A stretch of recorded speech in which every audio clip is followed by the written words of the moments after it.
Mount Everest's deadliest day. Climbing Mount Everest is dangerous business, but even so, tourists pay enormous sums of money to take the risk.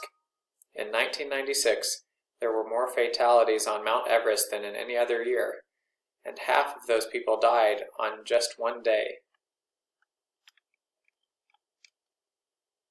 Scott Fisher and Rob Hall made a living guiding people up the mountain, but they didn't work together. They each owned adventure companies, adventure consultants and Mountain Madness, that allowed people to explore Mount Everest. Scott and Rob were good friends, but they were also rivals. They each tried to get their groups to the summit first, and they often competed for clients. That May, both Scott and Rob decided that the 10th was the perfect day to set out for the summit. Scott's team had 23 people in it, and Rob's had 25. There was also a 12-person crew on Everest that day, making a movie about climbing the mountain.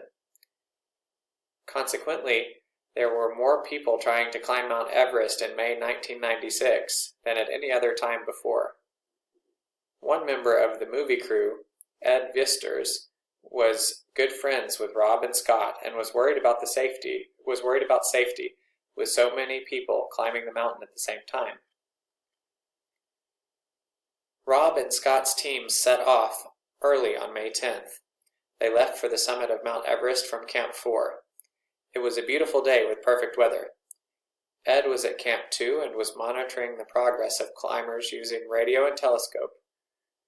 Ed looked through the telescope at around 2 p.m. to check on the climbers. He noticed that the groups were moving very slowly.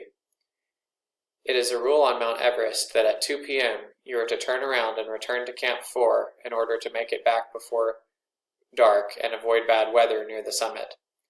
Rob and Scott each wanted their groups to reach the top, so both groups ignored that critical rule and continued up the mountain instead of turning around.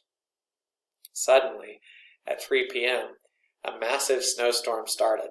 By 10 p.m. that night, people from both Rob's and Scott's groups were trapped on the mountain in between the summit and Camp 4 because of the storm.